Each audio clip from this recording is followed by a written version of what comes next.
Hey there everyone, and welcome to DnD Horror Stories with DnD Doge. What do you get when you have an anime-obsessed militant atheist that basically wants to be himself in a game of Dungeons & Dragons? Well, whatever the heck happened in this next story. To the post. Curse of Strahd and the Isekai Protagonist by Reddit user Elandor5. This was an online play-by-post game of D&D 5th edition, Curse of Strahd, starting with the Death House. Our characters were recently taken by the mists of Ravenloft and wound up there. Our characters had a short quote-unquote meet and greet scene at the very start, where they would be talking about themselves. All of them were from the Forgotten Realms, or similar D&D-esque worlds, all except one, who I'll call Isekai Protagonist. His character's backstory was that he was from the real world, was about to be hit by a truck, but right before the impact, he was engulfed by the mist of Ravenloft and wound up here. That was all he had to say about it. The character was wearing a black sweatshirt with a hoodie, and said sweatshirt supposedly had a picture of some anime character on it. I don't remember which one. In character, he kept dropping casual references to various anime or movies, or basically anything pop culture related. The character was also a rogue, dual-wielding wakizashi, using the stat block for short swords, I assume. The game was described to be a regular Curse of Strahd 5th edition game, but the DM somehow approved this character. Well, I figured whatever. I tried to roll with it, even after it became clear just what this character is, and hoped Isekai Protagonist wouldn't be too annoying. The other players seemed to adopt a similar approach. Well, Isekai Protagonist designates himself as the quote-unquote party leader, and we set off along the road. Eventually, we come across a dead body of a man, and Isekai Protagonist immediately starts looting the corpse. Cleric expresses some discomfort about this, but doesn't stop Isekai Protagonist from doing it, and then proposes the idea that we should bury this dead body afterwards, as it could gain us the favor of his god. Isekai Protagonist immediately starts mocking the cleric, ranting about how gods are stupid and only morons worship them, and demands that we move on. The rest of our characters knew that offending the gods is a bad idea, until Isekai Protagonist just that. That only makes him double down and insult the rest of us too. We decide to quickly bury the dead body, as it wouldn't take long, and we aren't in that much of a hurry anyway, so why not indulge the cleric's request? Isekai Protagonist gets even more angry, throws some more insults at us, and then storms off. We bury the dead body, have a short role-playing scene for the funeral, and then follow after Isekai Protagonist. We come across an abandoned mansion, the Durst Mansion, go inside, and reunite with Isekai Protagonist there. Isekai Protagonist wanted us to apologize for, quote, being mean to him, though we don't, so he runs off upstairs in a huff. We eventually went upstairs as well, and decided to check out one of the rooms there, which was the music room. The musical instruments there start playing, and Fighter fails his save, which means he was forced to dance uncontrollably, while the rest of us are ambushed by enemies, and it seems like it was going to be a tough battle. Isekai Protagonist shows up, but doesn't help us. Instead, he just described his character standing in the doorway, quote-unquote, watching the show, and making fun of us during the battle, and none of the enemies attack him. One of us goes down, but we eventually manage to prevail, even without Isekai Protagonist's help. Afterwards, there's an in-character argument with Isekai Protagonist that eventually found its way into the out-of-game chat. Essentially, we tried to get him to be more of a team player, and said that he should have helped us in that battle. Isekai Protagonist kept insisting that it's our own fault for quote-unquote mistreating his character, and he eventually started ranting about how horrible we are to his character. The whole time, the DM seems to ignore out-of-character chat, so I message him and ask him if he could talk to Isekai protagonist about his behavior, since our efforts are seemingly in vain. The DM replied that it's not his problem. I didn't feel like dealing with this any further, especially if this was going to be the DM's attitude going forward, so I just decided to leave the game. I have no idea if the game continued afterwards. Well, something tells me that Isekai protagonist may have been friends with that DM, as that is the only reason that I can think of as to why the DM let that player get away with all that crap. Or the DM just didn't give a crap at all. Either way, OP did the right thing here by leaving and sticking to the old adage, no D&D is better than bad D&D. And hopefully, the other players followed OP's lead, as I can only imagine the headache one would get by remaining in that game.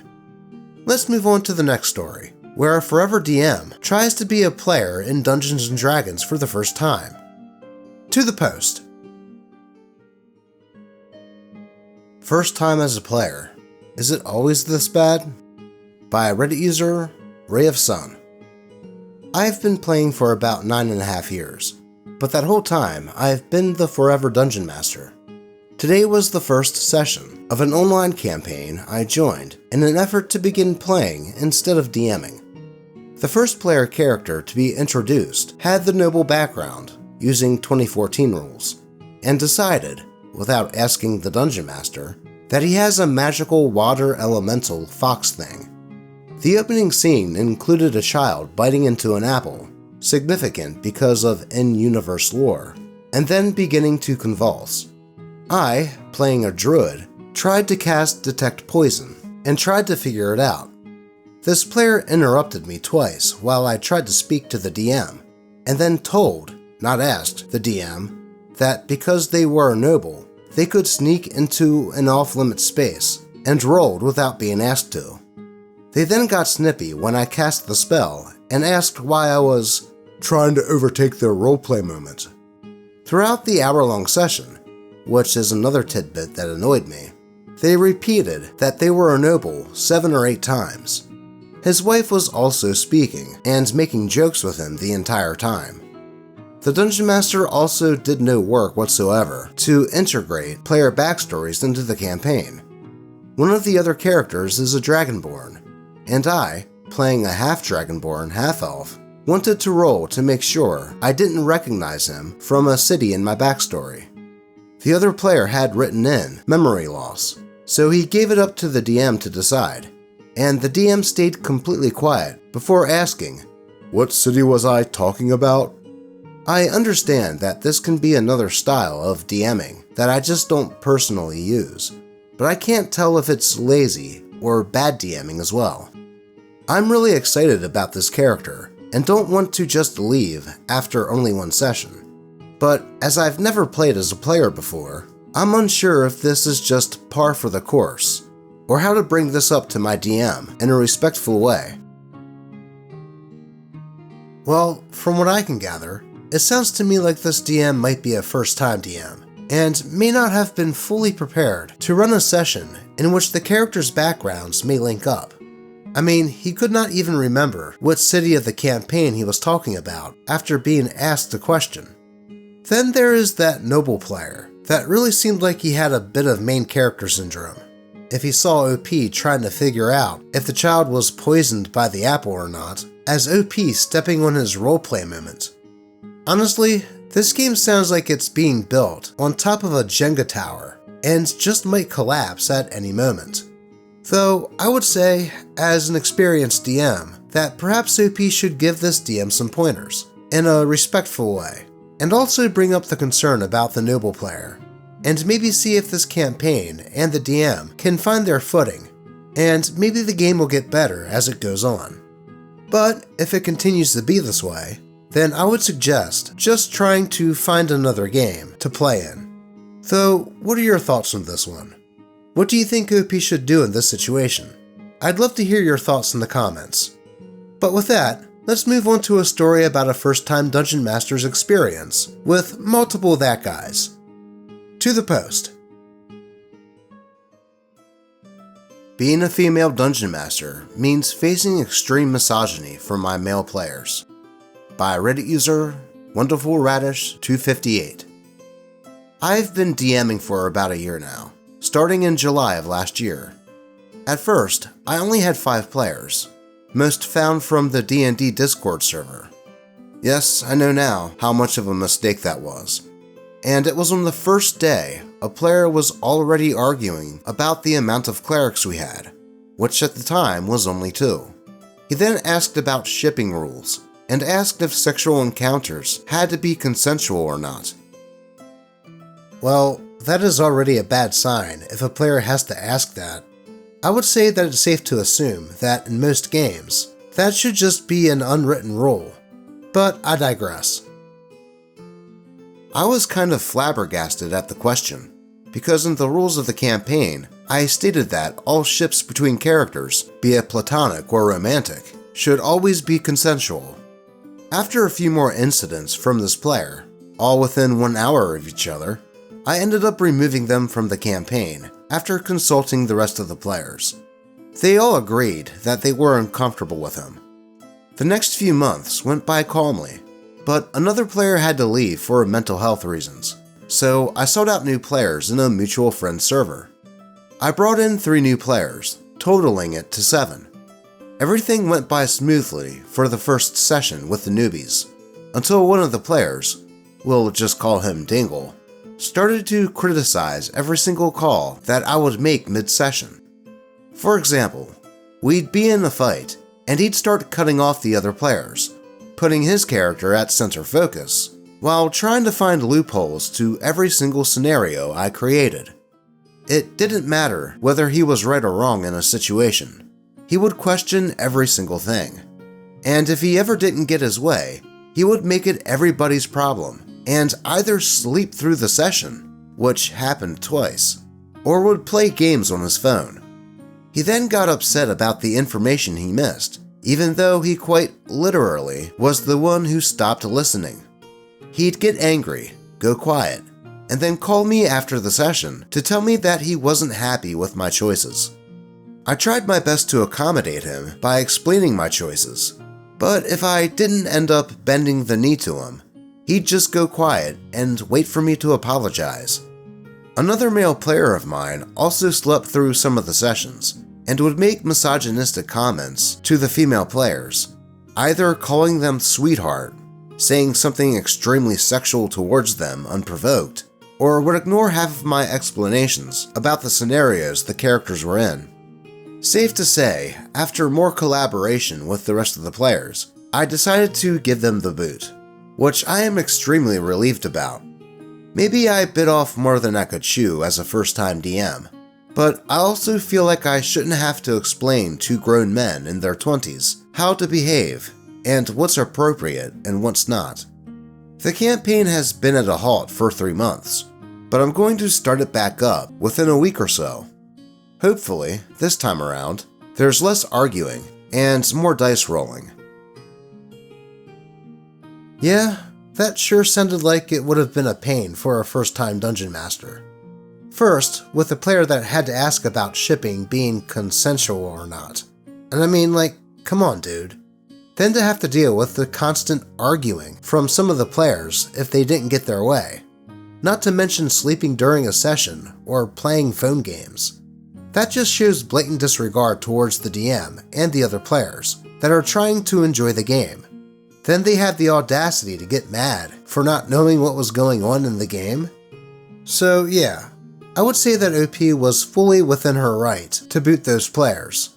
And hopefully, when she starts the game back up, things go a lot more smoothly. Now, before we move on, if you could, liking the video, subscribing, and hitting the bell really does go a long way to help out the channel. And to help convince you further, here's Alice.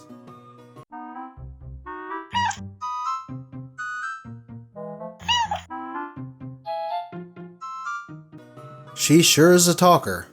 Also, if you would like to help out more directly, I'll have the Ko-fi and Ko-fi links in the description.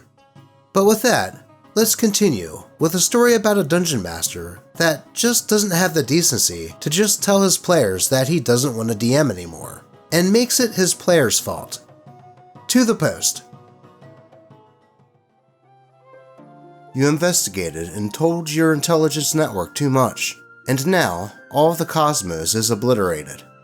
By Reddit user Earth Seraph Edna. Back in mid-2015, I was in this game with one game master and one other player.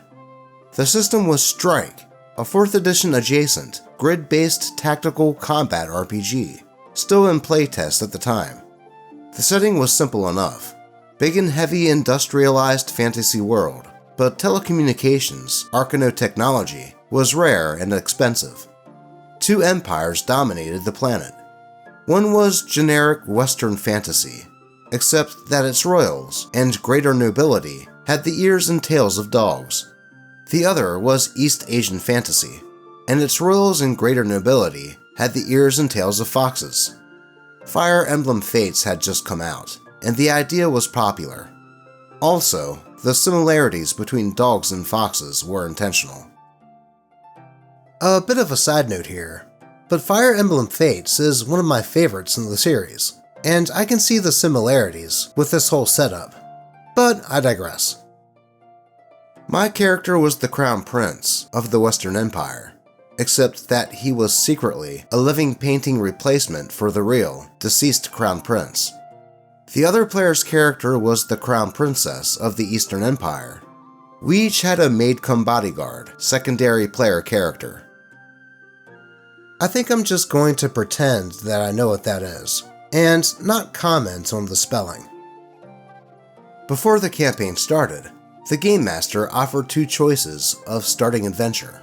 One was Fae-themed, the other was Eldritch Horror-themed. The other player and I explicitly picked the former, and told the Game Master as much. At the start of the Game Master presented us with 2 plot hooks.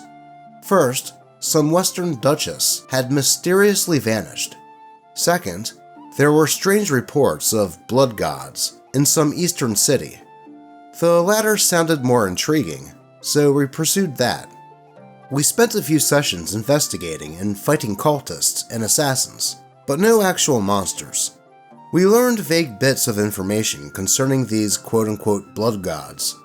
Since my character was constantly in touch with a spy master, as the Game Master asked me whether my character kept the spy network on a need-to-know basis, vis-a-vis the quote-unquote blood god investigation, or kept the network abreast of any relevant information. I chose the latter, figuring that a free flow of intel would be best. At some seemingly random point in the middle of a session, the Game Master informed the other player and I that all of reality had been abruptly destroyed, and that there was nothing our player characters could do about it. Allegedly, these quote-unquote blood gods were eldritch horrors that were trying to demolish all of the cosmos, and slowly amassed the power to do so by having people curiously investigate them. The more people focused on investigating reports of blood gods, the stronger these entities grew, until they finally reached critical mass and obliterated all of existence. If only my character had kept the spy network on a need-to-know basis, this could have been avoided. There was neither a build-up to this, nor a series of omens. For all I know, the Game Master had simply grown tired of the game and concocted an excuse to shut it down. According to the Game Master, when the 2 plot hooks were presented in-game, the Duchess's disappearance was the Fae-themed adventure, while the blood gods were the Eldritch Horror. The Game Master thought that blood gods was obviously Lovecraftian sounding, and thought that we changed our preference on the plot hook to initially pursue.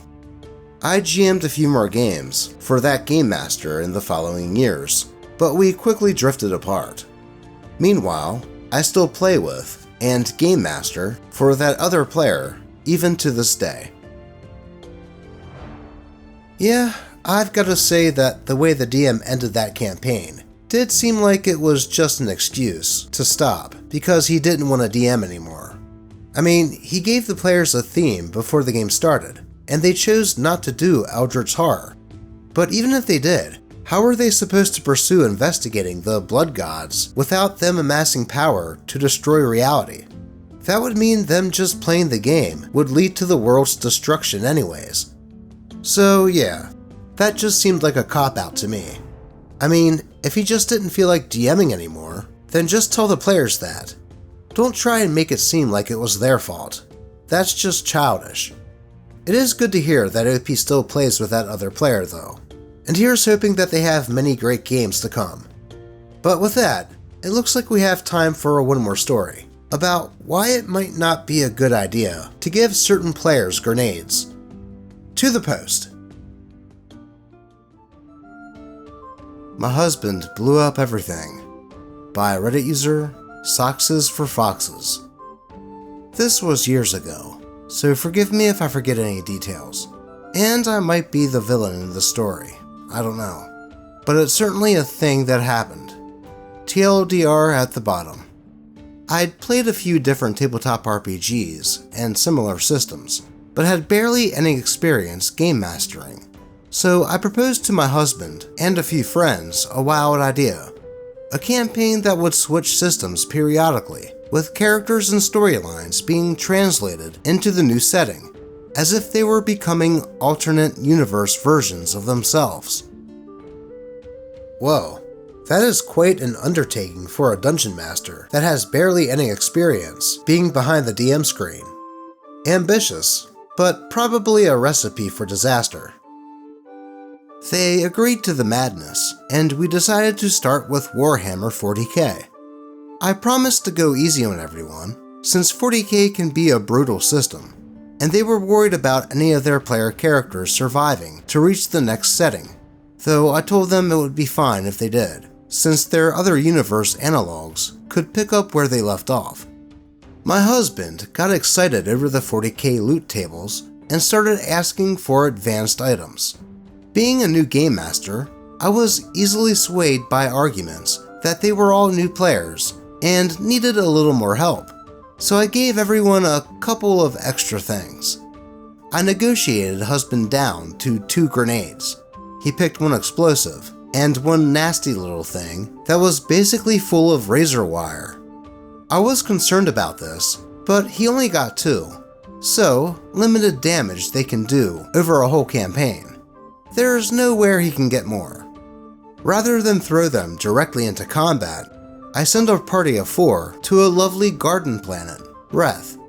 They're a team of inquisitors investigating what suspicious nonsense is happening at a physical rehab facility run by Hospitaliers, 40k's battle nuns, because 40k has battle everything.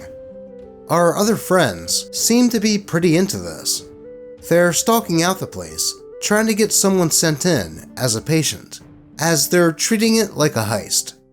I'm delighted how interested they are in unraveling the backstories of these devious characters I've been working on for weeks. Though, not so my husband. He is baffled that there is nothing obvious to fight. He tries to interrogate the front desk clerk and is irritated when she doesn't tell him anything. When I ask him why he isn't helping the others, since his strategies obviously aren't working, he tells me his character is uncooperative and not smart, so he's just doing what his guy would do. Fair enough. That's on me for not catching on that guy was that badly off when he was describing the concept. So we play it straight with what happens when a heist team has one impatient murder hobo stomping around slapping people. They try to use him as a distraction for their more clandestine activities, which actually works out pretty well. Until the chapel. The players have figured out, 3 of them through info gathering, and my husband through barging into it, that almost everyone is gathered in the chapel for some mysterious ritual at this time of day. My husband demands explanations of the bad guys, who of course instead begin to advance to attack him. I figured fine, you got your combat. He then pulls out the grenades and prepares to pull a pin. I remind him that 1. He is in a room with only one exit, and 2. If he sets off a grenade in here, he might kill the people that he's trying to kill. but will definitely kill every patient in this enclosed room, as well as himself if he's in it. So he uses his exploding grenade to blow a hole in the wall so that there's a second exit. He then detonates the other one behind him, killing everyone in the room that could have told him anything. We rolled for it, and yes, all of the bad guys died because that grenade was insane, as well as every patient in the room. He took out 95% of the NPCs in about 3 seconds. I look at him stunned, and he gently reminds me, "You let me have the grenades." Long story short, I never let him have grenades again. TLDR. I was an inexperienced DM, designing a super elaborate storyline meant to cross multiple systems. Almost all characters are killed in the first session because I let my husband's character have grenades, trying to be nice and not get my players slaughtered by 40k. Well, first, I just have to say that OP was likely taking on more than she could as a novice dungeon master. I mean, switching system for the same characters and translating everything to said new system, I can only imagine could lead to some complications. But OP's husband made a complication before OP could even switch to a different tabletop RPG system. Though I do hope that OP was eventually successful in this endeavor, and was able to continue this concept even after her husband made the game literally blow up in her face within the first few games. But that is all I have for you today. As always, I appreciate all of you, and hope that your games remain horror story free. Until next time.